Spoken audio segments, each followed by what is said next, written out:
To begin with, I want to acknowledge that MacEwan University is built on Treaty 6 territory, the traditional gathering place for many Indigenous people. We honor and respect the long and rich history of teaching and learning that took place on these lands well before the arrival of non-Indigenous people and long before universities were built on this land. We honor and respect the history, the languages, ceremonies, and cultures of the First Nations, Métis, and Inuit who call this territory home. We are grateful to Indigenous students, colleagues, and community members for their patience as we learn together and try to create an inclusive learning community that truly honors different ways of teaching, learning, and knowing. The First Peoples connection to the land teaches us about our inherent responsibility to protect and respect the earth. With this acknowledgement, we honor the ancestors and children who have been buried here, missing and murdered Indigenous women and men, and the process of ongoing collective healing for all human beings. We are reminded that we are all treaty people and of the responsibility we have to one another. Thank you everyone for being here with us today for a discussion about universal design for learning and how it can support the goals of equity, diversity, and inclusion. Thank you to the Office of Human Rights, Diversity, and Equity, particularly Irfan Chaudhry and Sanpreet Johal, for the opportunity to participate in MacEwan's EDI Week. My name is Melissa Hills. I'm a faculty member in biological sciences at MacEwan University with an interest in universal design for learning and inclusive learning more broadly. I'm pleased to introduce our three panelists today.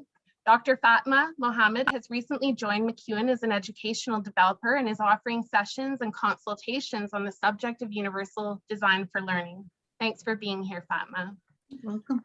Darla Benton is joining us from Mohawk College in Ontario, where she is a teaching and learning consultant for Universal Design for Learning, who is specifically tasked with the advancement of UDL at her institution. I've also been fortunate to get to know Darla through the Canadian Higher Education UDL Collective. Thanks so much for joining us today, Darla. Thank you so much. It's wonderful to be here. Dr. Lynn Honey is a colleague at MacEwan from the Department of Psychology, whom I have long looked up to for her innovative, fearless, and student-centered approach to teaching. Thanks, Lynn, for being here. This panel is being recorded. Closed captioning has also been enabled. Lori Osbaldeston, who helped me organize this panel, will be moderating the chat. We're going to ensure that there's plenty of time at the end of the panel for discussion and questions. Thank you all. It's great to see you.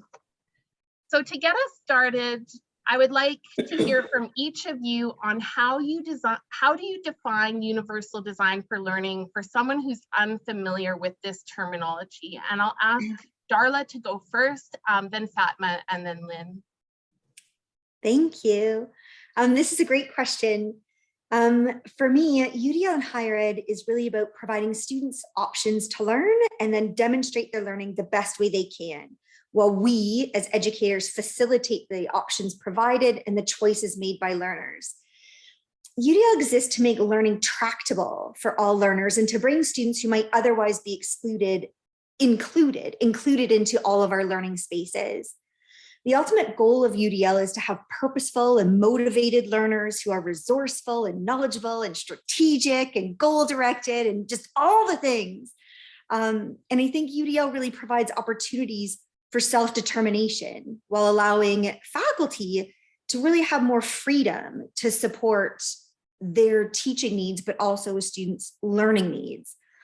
I would say the other piece for me when we talk about UDL kind of really broadly, or when I talk about it to new folks, is the intentionality. Universal design for learning is intentional, and it forces us as educators to be intentional about our inclusion in our learning spaces. Yeah, I'm going to stop there. I feel like That's I great. talk about this all day, and I likely will. I know it's a challenging thing to kind of sum up quickly, but thank you. Fatma, go ahead. Yeah, so I'll be adding a little bit to Darla's just definition of the UDL. I would go to the expression itself, universal design for learning. So I'm going to be starting from the learning. So actually our goals as instructors, professors, it's just we want students to learn. And what is learning? It's about just conveying knowledge, skills and making our students more motivated to get into the process of learning. So this is learning, and we are facing students who are totally diverse, different from one another, specifically in our Canadian context. We are having students who come from different background, culture, different linguistics, abilities and competences, and so on. So we have those two situations. We have our goal and we have our students who are completely different from one another. And all what we need to do is to come up with a design to reach out to the student. And this is the universal design of learning, actually. So we want to be offering them something flexible, accommodating, and actually something that would make us reach to every and each one, I mean, in our sessions or in our classrooms. And I want you to think a little bit broader. I mean, not only from an instructor perspective, from all perspective, from a human resources perspective, from sports center perspective, from, I mean, registration perspective, everything, how to make our context as more accessible as possible to students.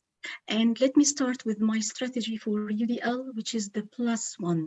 Always think of +1 when we are dealing with anybody on all levels, with students from classroom to even higher and lower level, I mean services. We want to reach out to our students by thinking always in this way, provide them with another choice, even if this choice is just one choice. Think of ourselves as moms.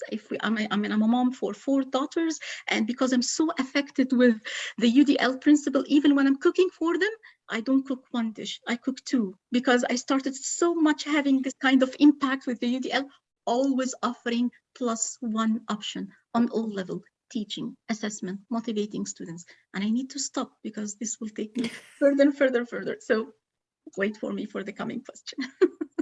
Thanks so much for that, Fatma. Lynn, again, it's been a while since I said the question. So Lynn, how would you define universal design for learning for someone unfamiliar with this terminology? So I'm going to defer to my colleagues who are experts in the theory and all that sort of thing. I am merely an enthusiastic practitioner. But when I first learned about UDL, I think the most useful analogy that I got was, the origin of universal design was from architecture, and the idea that, a ramp allows everyone to get into the building where stairs do not. And I think it's important for us to remember that, much like in architecture, when you're thinking about universal design for learning, the solution isn't identical across all situations. That sometimes the ramp is the best option, but sometimes it's an elevator, and sometimes it's a wheelbarrow. There's multiple ways of solving a problem, and you have to look at the context. A lab class is going to be different from a poetry class, and the intentionality that Darla mentioned, I think is really critical in making choices about how you accomplish your inclusion goals. Thank you for that. I think, so many things you all touched on, the intentionality, the importance of choice, but also the context and knowing that there's not just one solution, which in some ways can be the hard part of universal design for learning, because it's not prescriptive. It is about you, your students, your interaction, your context. So the next question I have for you is, could you describe the connections that you see between universal design for learning and the goals of equity, diversity, and inclusion in higher education? And this time I'll ask Lynn to go first. So I am going to answer the question, but I'm going to start with a little bit of background. So I'm currently teaching a history of psychology course, and it's a lot more fun than it might sound. I spend a lot of time trying to provide students with the context, the historical context surrounding a lot of the discoveries or, big names that they've learned about. And one of the things that I do is I have a whole class that's devoted to talking about what was it like to be a university student in the late 1800s, when Freud was coming up with all kinds of ideas. What were the students doing? What were they experiencing? And who were they? So I read them some rules from different campuses, and I describe the young, single, rich, white, male, mostly Protestant student body that occupied the vast majority of seats in North American campuses. And I described the policies that prohibited women and religious minorities and people of color from even registering for classes, or, you know, they might be allowed to pay for classes, but they wouldn't be able to get an actual degree. So I asked them, you know, how many of you actually fit the description of these students around this time? And in one of my classes of 40 students, only 2 students raised their hands out of 40. The experience that they have in being university students now is very different from the way that it was 100 years ago. And we've made good progress towards, you know, inclusive campuses. But then I asked them, okay, well, is there any reason why you might not have come to university? And every single one of them can come up with a reason why they might have been prevented. And then I asked them to think about, okay, well, who isn't here right now? And why aren't they here? What are the barriers that still exist that mean that some voices are not included within psychology and within academia more broadly? And so when I talk about my own approaches to universal design and my own, you know, gradual improvement over time in terms of being more inclusive, it always comes back to, you know, what are all the reasons why I might not have been able to participate in this academy? And that's where it starts, because it's all about me. And then gradually I try to expand that out to, you know, who are the students that wouldn't be here if we don't make these changes and remove these barriers. So for me, that's what it's about. Thanks so much for that, Lynn. Fatma, could you describe perhaps in your words what you see the connections between universal design for learning and equity, diversity, and inclusion to be? For sure. For me, I find that universal design for learning is the application platform for the 3 concepts. This is as simple as that. I mean, like, for example, if we look at the framework for UDL, it's about giving students alternative choices, reaching out to every and each single student in our class on all levels. If we start with engaging them even before the beginning of the semester, when we get to know our students and we get them to get engaged more in whatever we are revealing or presenting for them. If we talk about our teaching approaches and how we can teach and the variety that we can adopt in order to reach out to more students. If we are talking about the last piece of the UDL framework, which is assessment, how to make students demonstrate their knowledge and show how much they learned from whatever we convey to them. And because I'm so much interested in assessment in particular as a field of interest, and actually a topic that I've been working on for a long time, and I'm looking at it from an ethical point of view, how to make our assessment fair, ethical, how we give the students equal opportunities to show what they can know. So I didn't find any other, place to apply what I have more than the UDL. Like, let me give an example for assessment. Like, I'm not against summative ones like midterm and final exams. I'm into them again because they are gatekeeper for us as instructors and professors. However, using them and adopting them as the only way, for student demonstration of knowledge, it affected lots of students with lots of research body on how students are stressed and how they are affected psychologically if they are sitting only for one way of assessment. Like, let's take, for example, oral presentation. How many students are stressed when we ask them or we require them to demonstrate their oral skills through an oral presentation in front of everybody in the class? They don't perform well. Actually, we are asking them to perform their weakness rather than performing their strength. So providing choices is one way of applying this kind of equity, diversity, including everybody by giving them variety of choices on all levels, whether we are addressing everybody. If we are teaching, if we are using video, we are addressing certain kind of students. If we are using, for example, graphic designers and math, we are addressing another group of students. So the more we give, the more option we make our students exposed to, the more we are actually applying those principles practically in our classroom and in our institutions in general. Thank you, Fatma. Darla, could you describe maybe the connections you see between universal design for learning and equity, diversity, and inclusion goals? Certainly, and I'll try not to repeat anything from the other two excellent panelists and their wonderful answers. UDL at its heart is about equitable and inclusive access to learning. I also think the connection between UDL and EDI, as opposed to, let's say, UDL for the sole purpose of advancing disability-related accessibility support,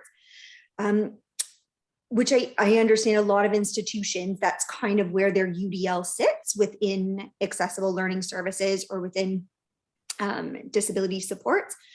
I think, though, moving UDL and connecting it with EDI more broadly is really supportive of the implementation of both UDL and EDI within an institution. At Mohawk College, we began our UDL implementation journey as a result of new accessibility legislation in Ontario. However, we quickly moved away from UDL solely for accessibility and UDL for access and inclusion. The shift to UDL for EDI was a significant one in that it actually supported, as I mentioned before, broader implementation.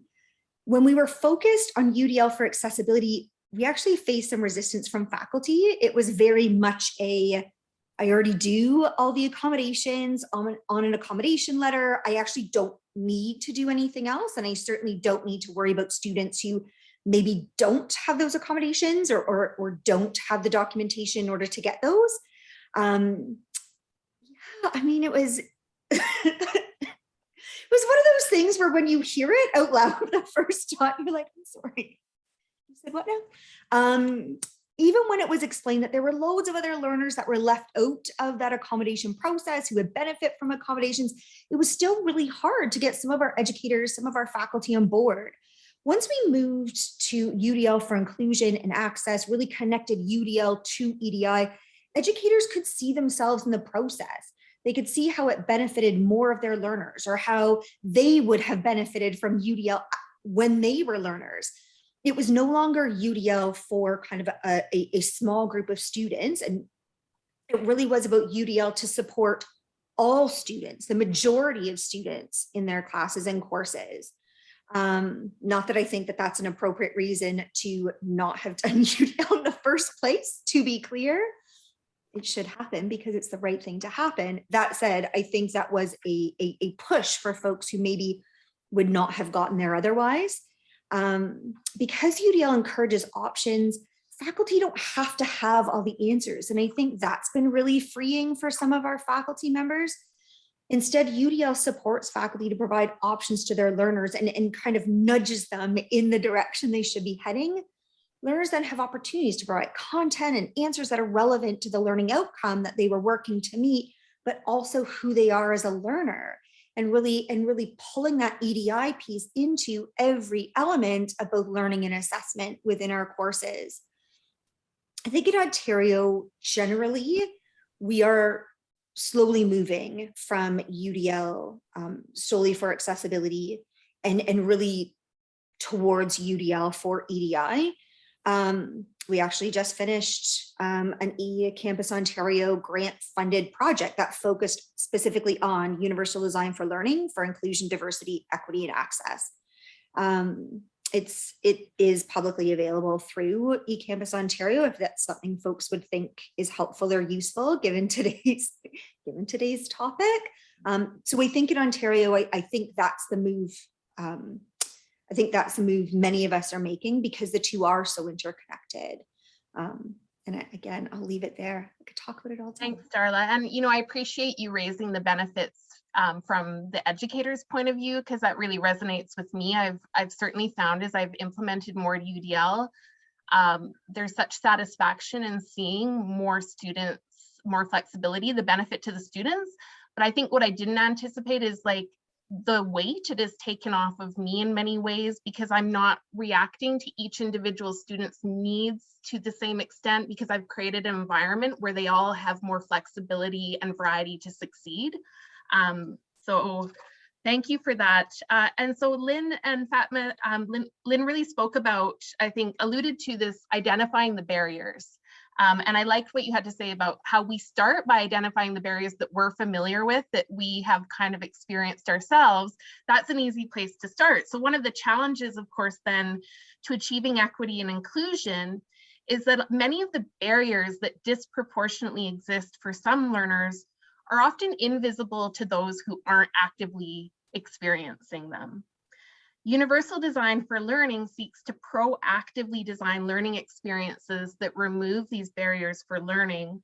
But when these barriers are invisible, we need to see them. And so I'm going to ask a more specific question here about what strategies you have used in your teaching to try to identify those hidden barriers that your students are experiencing so that you can then apply universal design for learning to remove those barriers. And I'll start with Fatma.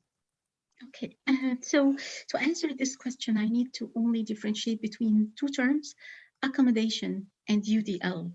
Accommodation, we are dealing with case by case. We started our teaching semester and then we are faced with a problem that student is suffering, and then we are contacted whether from the student's affairs or from the student themselves, and we have to plan something to address this thing. So what we are doing is that we are accommodating a single case.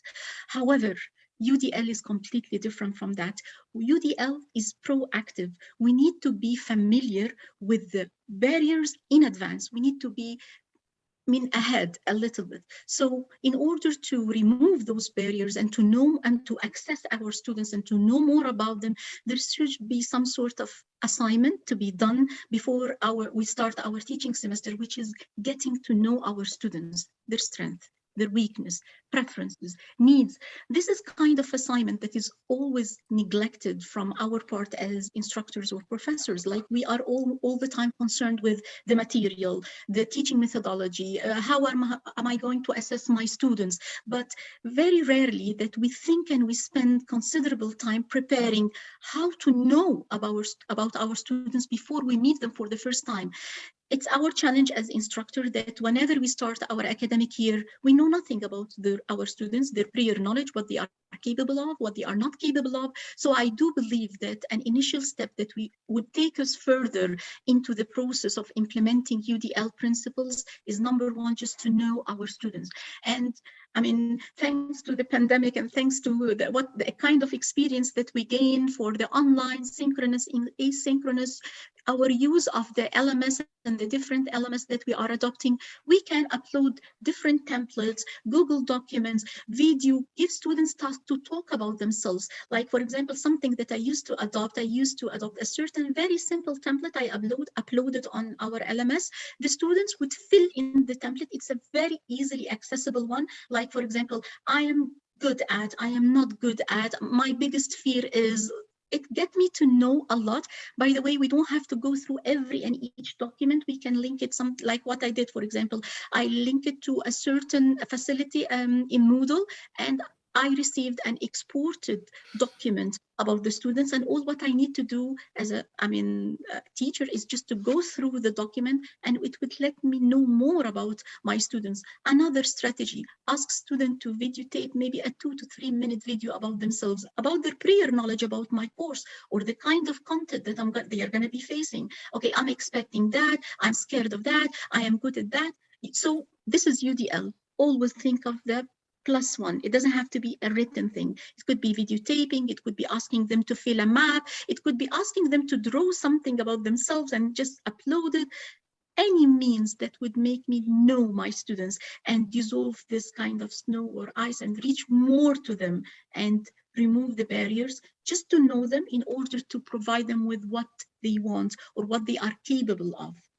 So this is how I did it and how I try to remove the barriers in my company. Yes, definitely. I mean, just asking our students is so important. And I think sometimes we get swept up in the busyness of the term and have to be really, again, back to Darla's comment about being intentional about creating that space and time. Yeah. Darla, what strategies have you used in your teaching to identify these hidden barriers? So they are all strikingly similar, of course, to Fatma's. I think reflective practice is really, really key to any UDL implementation. I'm not sure if anyone else has experienced this, but I certainly have, where I think, oh, this is going to be a fantastic lesson or a fantastic assignment. And then it just like fails really badly. It doesn't turn out how I thought it wasn't. So I think that reflective practice piece is really, really important. And so that's where, when we talk about UDL and when we talk about our barriers, first of all, building community within your class space, because it's really hard to ask students to talk about themselves or to tell you what they're struggling with when they don't know you and you don't know them and there's not trust there. So I think kind of that building community part is really important.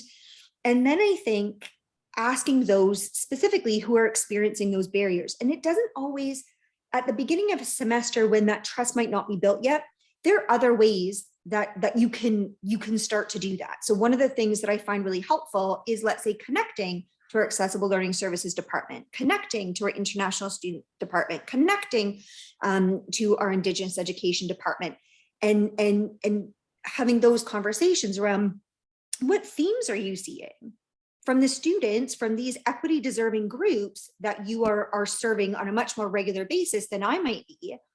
What are you seeing? What are you seeing as barriers?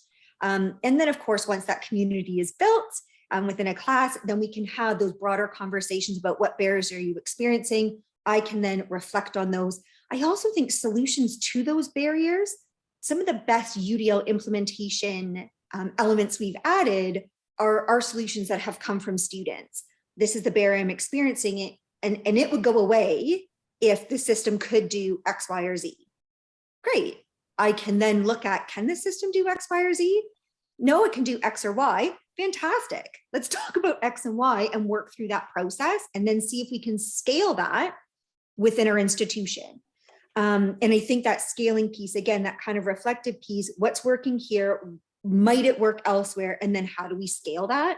But yeah, I think if you don't, while you're working to build that relationship piece, there are other departments in your institution that absolutely are keeping their finger on the pulse of those themes.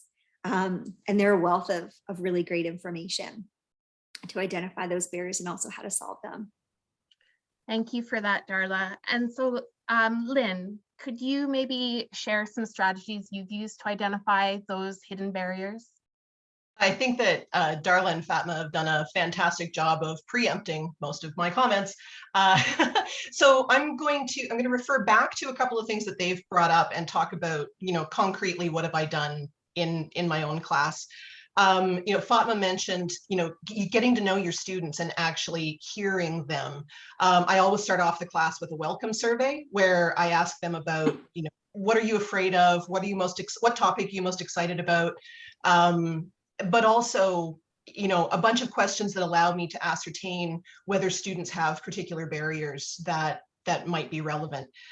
One of the problems, though, is that they don't know me yet. And like Darla said, there isn't that trust yet. So I always start off, before I ask them to share, I share a lot about myself and my own experiences.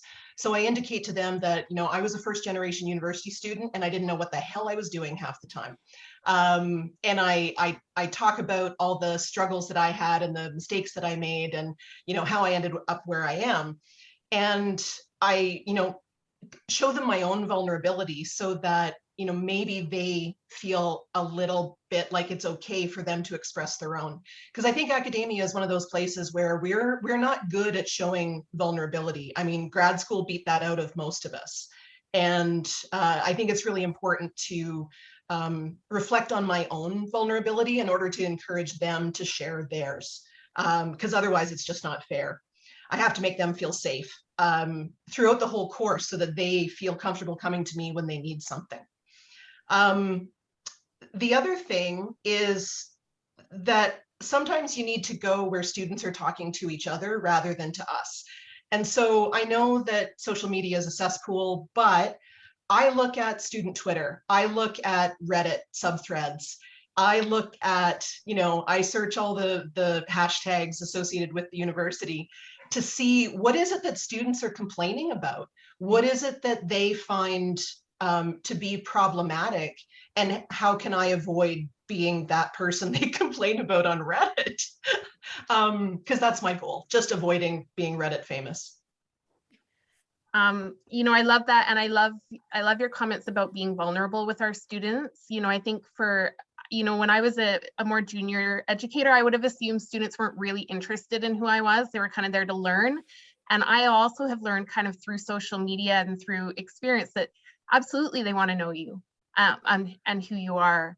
And when I sent emails to remind them through the pandemic, actually the most positive feedback I got was from the last couple sentences where I would just tell them what I was doing in my life. I would tell them about my chickens or my kids, and they actually they loved that connection. And so being vulnerable with them and creating, you know, a comfortable space where they can share, so important. Reflective practice as well.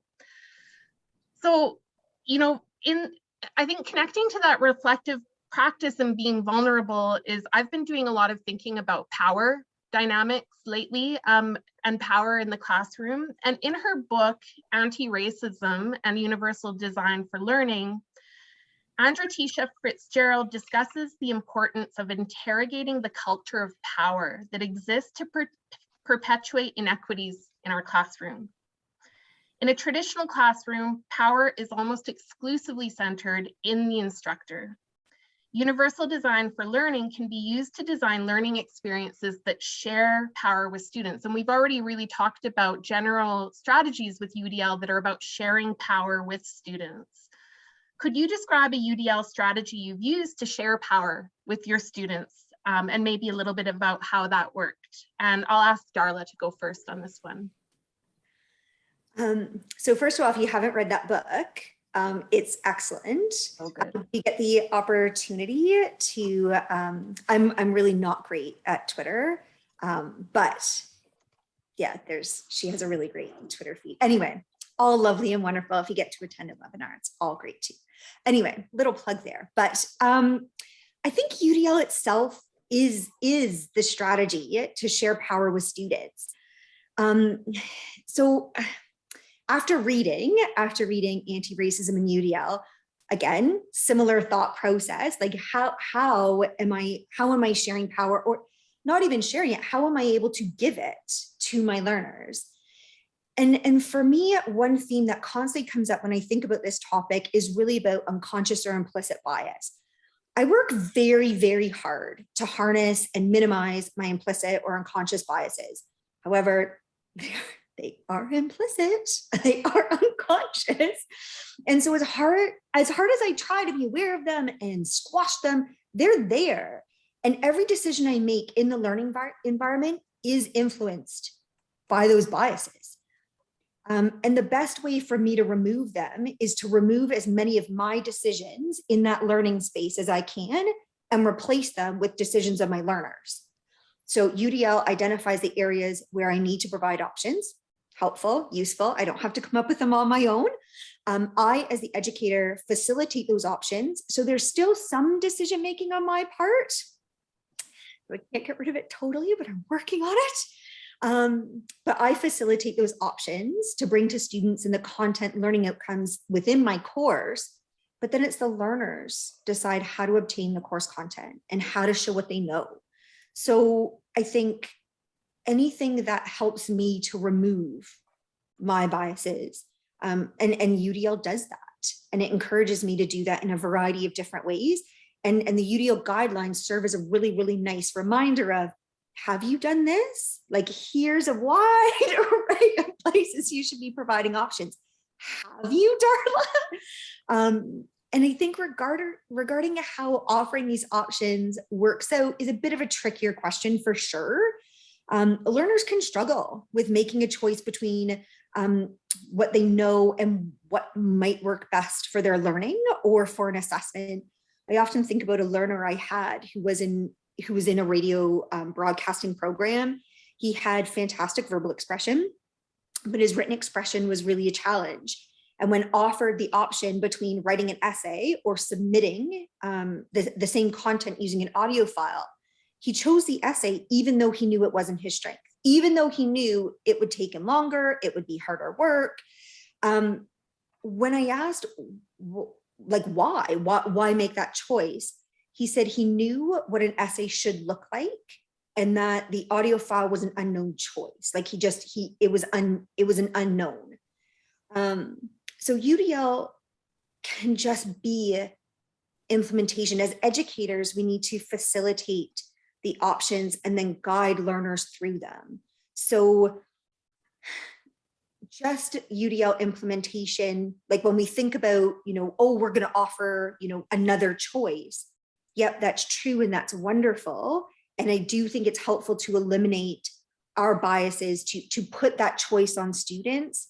But I think we also have a responsibility as educators to help really guide that choice, guide that process. You can see where it's going to be different for a first year, first semester student, as opposed to a third year, sixth semester student. But I think when we talk about UDL, it has the capacity to share that power, but we also need to be deliberate and intentional about how we guide students through those options. Yeah, it's absolutely, you want to share power, but you want them to succeed. Like you don't want an environment. I think probably many of us have experienced that, where somebody hands you a whole bunch of responsibility and power and you're all excited about it, and then they just let you fall on your face. Nobody wants that. Thank you for that. Fatma, would you like to talk about maybe a UDL strategy that you have found to be useful to share power with students? For sure.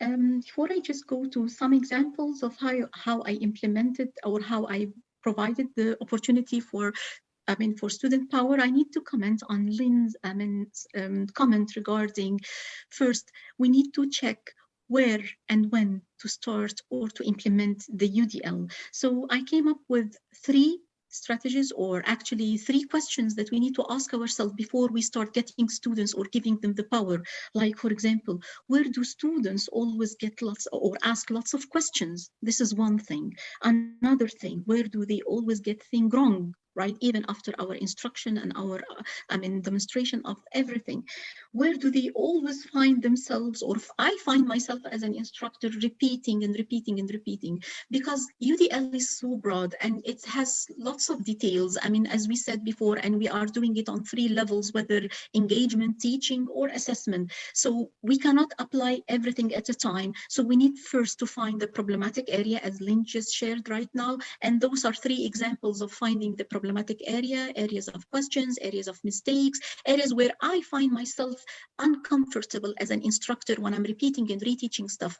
So when I found those areas, here is where I'm going to be giving them chances to take the lead, to have some power. Some examples, for example, that I used to adopt in my sessions, I used to ask students to create a question bank. Instead of me all of the time creating the assessment, I would give them even once a semester, for example. Sometimes they come up with silly questions, silly tasks, but at the same time, I would find students who are coming up with brilliant ideas that maybe I've never thought of. So maybe trying this strategy once a semester would help students. Another thing, giving them the chance to critique my own assessment. I don't have to wait till the end of the semester until they evaluate me, and I think that everything is beautiful and I'm doing everything the right way, and all of a sudden I find comments, negative or positive. So why should I reach this point? So maybe I make it as a practice after each assessment, specifically the summative one.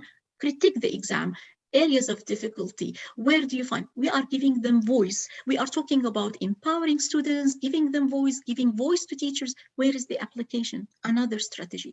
A third one could be asking them or involving them in peer assessment and self-assessment. Again, bright ideas that we keep on recycling in our educational context, but the challenge here, how to apply them, how to make them accessible for students. I don't have to come to the class and say, okay, today you are going to be peer assessing one another. This is not a strategy. We should explain, we should tell them the reason behind something, again, that is always neglected in our classroom, that we don't tell them why we are involving them in this task. If they are convinced, they will be doing it pretty well. Thanks, Fatma. That comment about inviting them to critique you, I think is such a powerful self-reflective practice, teaching strategy. And I also think, when you give them a chance to give feedback in the middle of the term, and you discuss that with them and talk to them about how you're using that feedback to improve, it is such a powerful model of how to be an expert learner yourself. Like you're showing them that you're listening to feedback, you're being vulnerable, and you're reflecting on that, and you're using that to improve, which is of course what we're asking of them. Yeah, and one more thing, if you excuse me, just again, giving them the opportunity to teach. I used to always keep one teaching topic till the end of the semester where I give them the responsibility to take the lead. I'm just taking the back seat. I'm not a teacher anymore.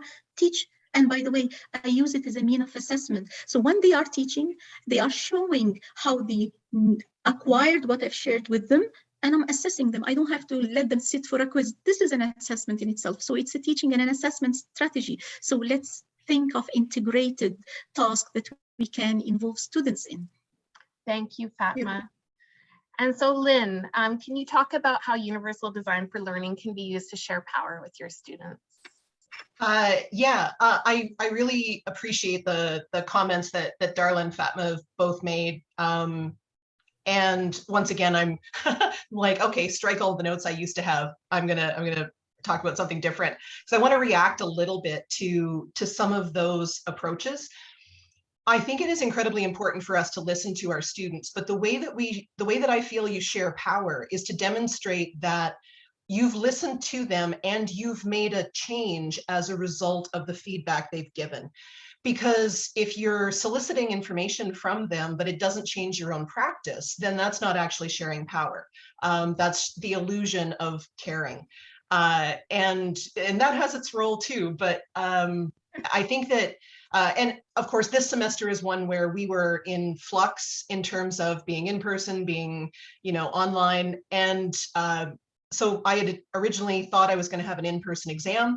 I surveyed my students about how we should handle it. I asked them some very specific questions, sort of only giving them choices that I'm willing to live with, which I think, I learned that as a mom, but I think that it's also critical in terms of constraining the amount of choice that we offer to our students.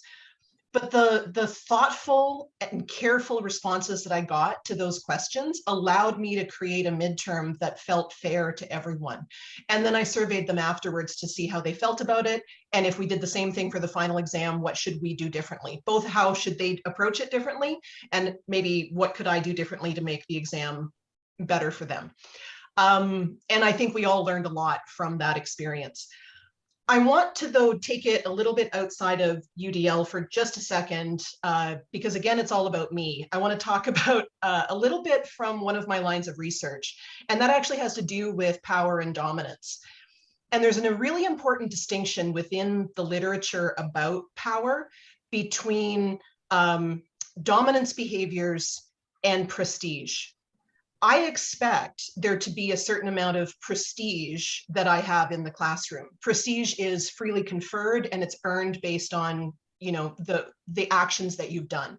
So I expect that my students will recognize that I still know more about this particular topic than they do, and I actually know more about teaching and learning than they do. The dominance behaviors, however, are the ones that I can get rid of. So the behaviors that are intended to keep people in line, or to assert my dominance by me being able to punish them in some way, those are the ones that I can abandon. But I don't have to abandon I'm still going to have a power imbalance in my classroom because I am in charge of their grades. And I don't think that that's something that I have to get rid of in order to share that power. They expect me to have that level of competence to be able to evaluate them. Otherwise, why would they be there? They want a certain amount of that power to rest with me. The choices about how they get there, I think I can hand over to them. But once again, I have to bring in some psych literature here. We have to be careful not to overwhelm them with choice. There's a really great book by Barry Schwartz called The Paradox of Choice, and it's based on a lot of the behaviorist literature about how people actually get freaked out when there's too many choices, and they either avoid making a choice or they make choices that are counterproductive. I think it's very important for us as the person who's designing these courses to make some of those choices ahead of time for them and provide them with choices that are in their best interest. And just as a very simple example, if you tell students, you can write about anything you want to, and the method by which you submit it is completely up to you, that actually doesn't give them enough guidance to be able to make good choices about their own ability to complete those assessments. My expertise, as far as teaching and learning goes, and as far as the course content goes, has to be used to structure that. I have to provide examples of rubrics. Here's how I evaluate a podcast compared to an essay. And they need to know how to approach those things in order to make decisions about what they can do best. Because like Darla said, sometimes they'll go for the option that they understand the rules for, even if it's not in their best interest. I think there's a broad societal metaphor there. Absolutely. I think, we had a former educational developer, Kim Peacock, who often spoke to me about replacing power with structure. And that phrase, replacing power with structure, has been something that is really on my mind, because students need structure. They need it, but we can give them power. Okay. 10:45, so I'm committed to giving, I have to say I'm enjoying all the comments in the chat. I haven't been able to respond because I'm listening, but I really appreciate people's insight there. I'm going to move on now just to an individual question for each of our panelists. And I want to start with Darla here. I know we are so blessed today to have people from kind of across Canada joining us, but I assume that most of the people here are probably from MacEwan. And so we would love to hear the approach that's being taken at Mohawk College with respect to adoption and implementation of universal design for learning, and maybe a little bit more about your role. It would be really interesting to kind of hear the approach your institution is taking and what you're doing with that. Yeah, sure. And again, I'm so happy to be here. I realized that you were mostly MacEwan folk, and it was very nice of you to invite me. So thank you. I'll start with some context. So Mohawk College is approximately 5.5 years into our college-wide UDL implementation. We are a blended learning institution. So well before the pandemic, all of our courses had online, some online delivery and assessment happening through our learning management system. So we'll talk a little bit more about how we leverage that, because that's been really helpful in some regards. The original idea to implement universal design for learning actually came from leadership. So we did have certainly pockets of UDL happening throughout the institution, because universal design for learning makes really good sense for both educators and learners, but really kind of formalizing it actually came from leadership, which is a little bit different than some other institutions in our province. The strategic direction for universal design for learning comes from the academic area. So my role exists in our Center for Teaching and Learning, but the responsibility for UDL implementation is everyone's. Although not everyone always sees it that way. And we could chat a little bit about faculty resistance. I feel like that will come up regardless. And I will explain a little bit about our UDL implementation to date, but what I would like to note is that as I go through and talk about the things that we've done or the things that have been helpful in our institution, yes, my role is all UDL all the time. But I work with a ridiculously wonderful group of folks within our Center for Teaching and Learning who are incredible supporters of UDL, incredible implementers of UDL, our educational technology specialists, our curriculum development folk, like everyone's on board. Everyone does a wonderful job at really disseminating UDL. So it's really not just me. I'm going to list off a whole bunch of things. It's really not just me. It really is a wonderful group of folks, and I have a ton of leadership support. I'd also like to say we have a really fantastic, I'm sure as all of you do, really a fantastic group of educators who are pioneering UDL in their program areas and in their educational spaces. And again, I have lots of support from leadership to do the work that we're doing. So our phase one was really kind of when I first came into this role. So kind of 2016 to 2017. At that point, the institution was great. We need a UDL focused position. Great, it's going to be Darla. Sure. And it was All of it was brand new, but they did decide it's not going to rest in our accessible learning services department. It is going to rest in our Center for Teaching and Learning. And I think that that is important to the success that we've had so far. And really in that first year, it was really, really preliminary. Everything was brand new. We developed UDL web pages so that folks had content. We created resources, we provided PD opportunities, we collaborated with our accessible learning services department to sort out what some high accommodation needs were and to determine if any of those were scalable. And so really it was kind of laying a foundation, providing as much education in as many ways as we could, modeling as much UDL as we could for our educators, and for our staff, and for our leadership and admin. For many of them, all of this was new. And then kind of phase two was kind of 2017 to 2019. We created communities of practice. We embedded universal design for learning into our program review process so we could be gaining some more data that way. We included UDL in course and program development. So any new course being developed, any new program being developed, you got to spend time with Darla, or someone who had to spend time with Darla before they got to spend time with you. We started and completed a UDL research project, which was incredibly helpful. The deliverables were a self-assessment tool for faculty. So we have like a UDL course assessment that faculty can go and measure their own UDL implementation based on our specific context and the capabilities of our learning management system and all of those kinds of things. We also have, through that project, developed a UDL standard for our institution.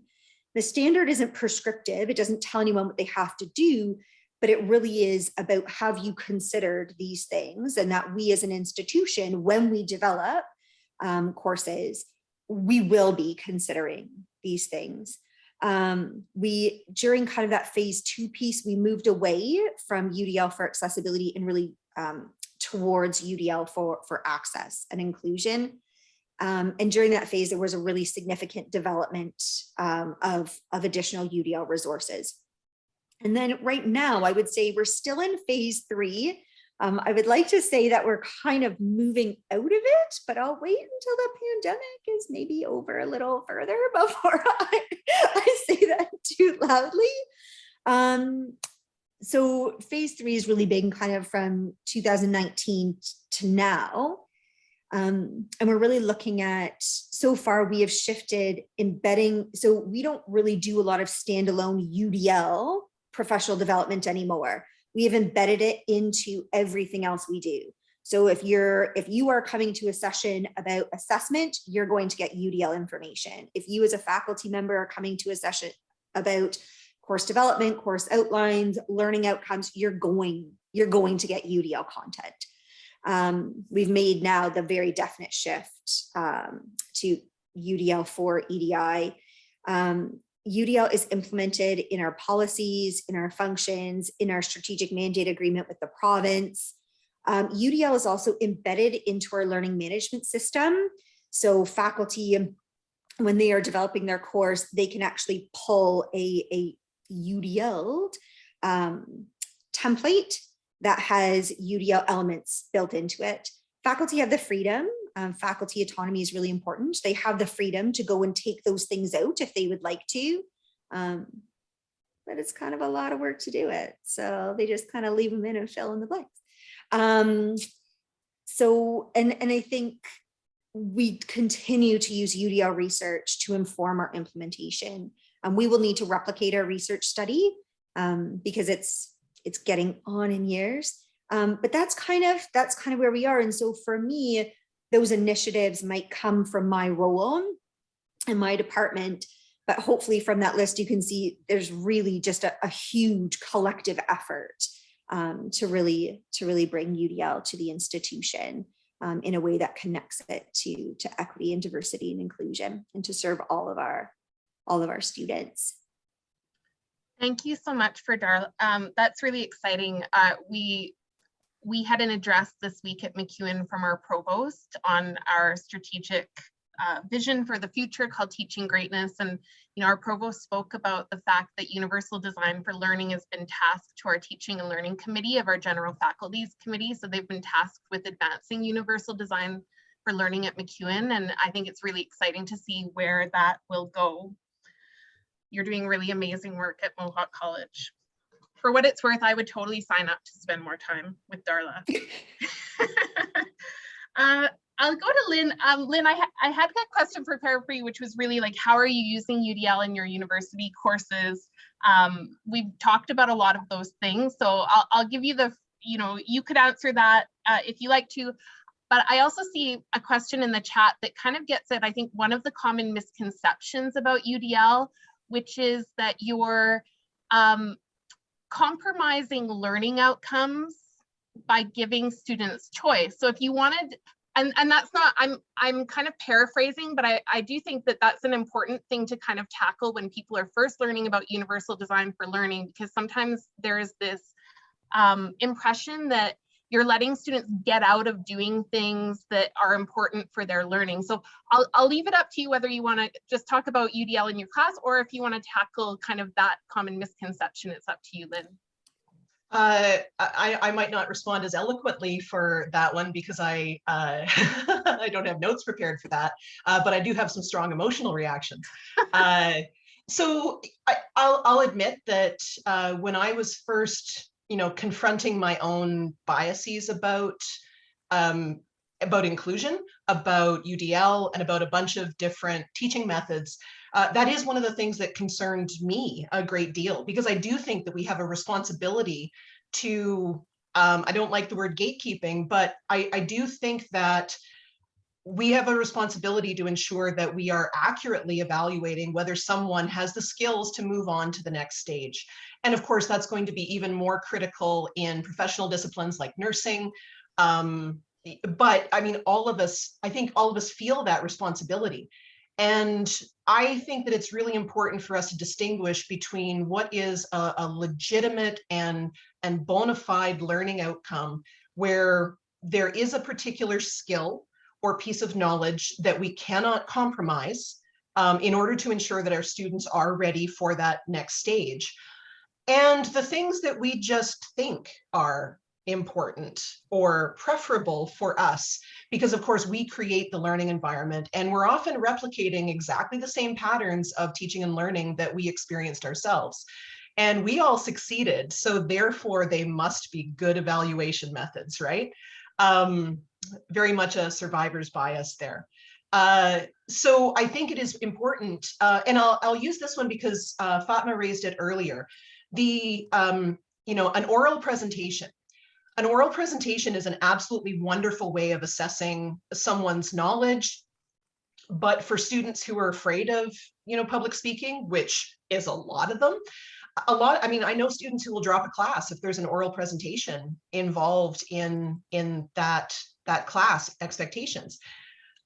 If oral presentations are legitimately a skill that is necessary for the student to move on to the next stage, and I would say that, in psychology, a couple of our senior level capstone courses where we're preparing them for the skills they need for graduate studies, I mean, oral presentation absolutely is a legitimate skill-based outcome that we should prioritize. But we still have choices about how we evaluate that. Can they do a video instead of presenting in front of a group? Can they have an oral presentation? Do they have to do it without notes? And I've seen people who require student presentations without notes, and that's ridiculous. I've never gone to a conference where somebody tells me I have to leave my notes behind. So we have to think about, what are the things that we are actually responsible for evaluating, and we stick to those, but we make sure that students have some choices about how they meet those criteria. But I also think we need to reflect on whether we are using assessments that we simply prefer. And I'll come back to like some of the nonsense about, learning styles where, students insist on, I'm a visual learner or something like that because of something they heard in high school. And so I only want to do things in these ways. Well, their preferences are not necessarily the same thing as the best way for them to demonstrate their knowledge. And I think that we have to think about that too. Our preferences for how we evaluate student knowledge are not necessarily the best methods. So I don't think that we have to give up at all on the quality of our assessment or meeting certain standards. But I think it's a responsibility for us to actually reflect on whether we are in fact testing those things. Is there validity to our assessment methods, or are we just replicating the things that were done to us? So yeah, I could probably rant about this for a while, but I'm not going to. Well, I cannot imagine a more eloquent answer to that. Thank you. Thank you very much. And, you know, again, this is an important discussion in universal design for learning, is separating the goals from the means. You know, what is your goal, of being really clear to students about what that learning goal is, and then reflecting on what are the different means by which students can achieve that goal. And so you're absolutely right. If the goal is for them to be confident oral speakers, then absolutely that's going to be, you know, something you need to incorporate into the means. But if the goal is for them to communicate really effectively about experimental design, there might be different means by which they can kind of achieve that goal. So thank you. Sorry, I'm going to be rude and just jump in for just a second and qualify it. I also think that if we feel that something like an oral presentation is an absolutely critical skill that they have to develop, then we can't just assign them an oral presentation and expect them to learn those skills on their own. We have to scaffold them into those skills. We have to ensure that we are modeling best practices. We have to ensure that we are providing them with the resources to allow them to build those skills. So not just assessing them on oral presentation, actually teaching them oral presentation, if in fact that is a legitimate learning outcome. Thank you so much. Absolutely.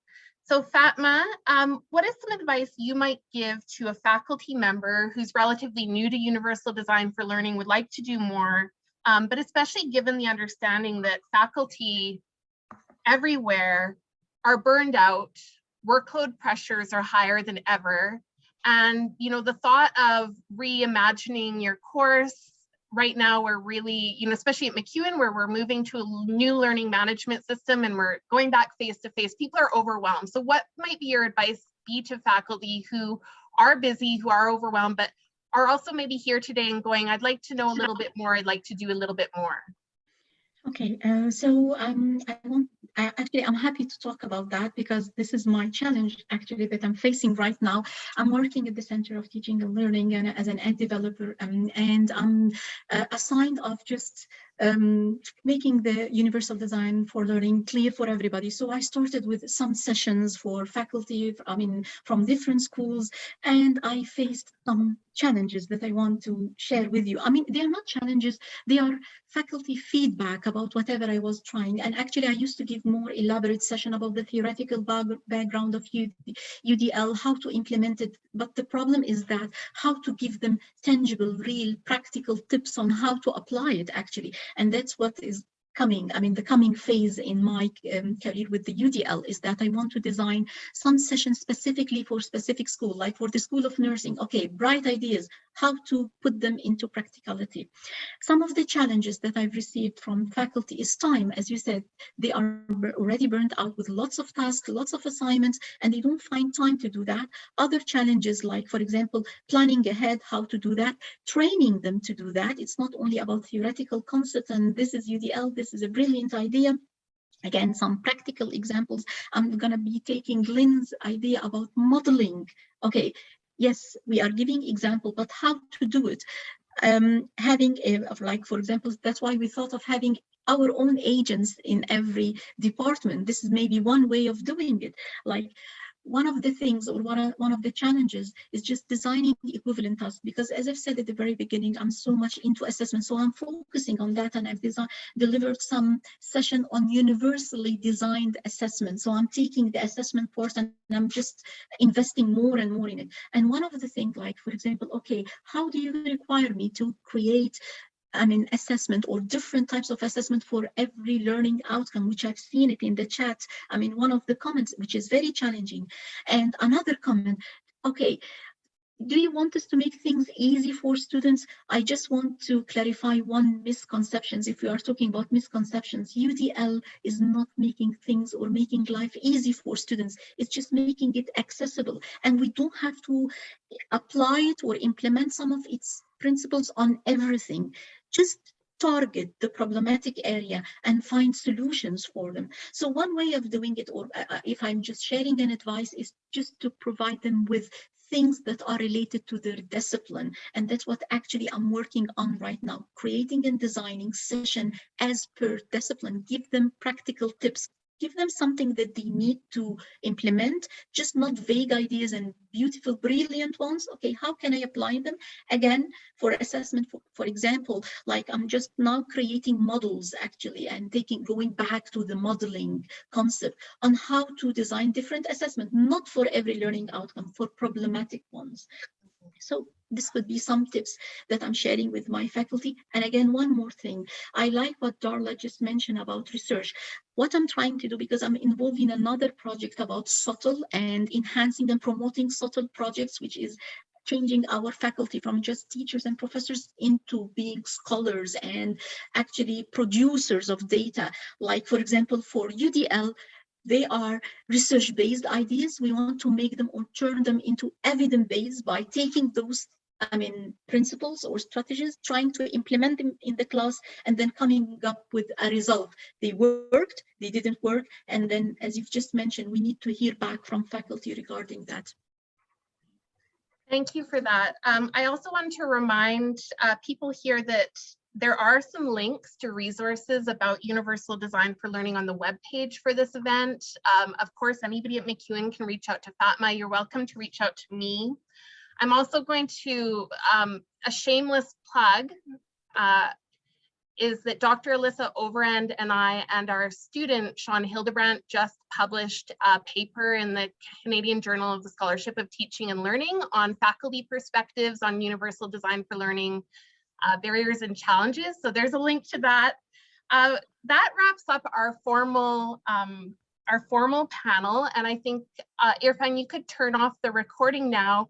And that gives us 25 minutes for questions. I'm going to turn things over to Lori Osbaldeston, who's going to take questions from the chat and direct this. And once again, a huge thank you to our panelists and a huge thank you to everybody who took time out of, a really busy time at a very difficult term to be here with us. The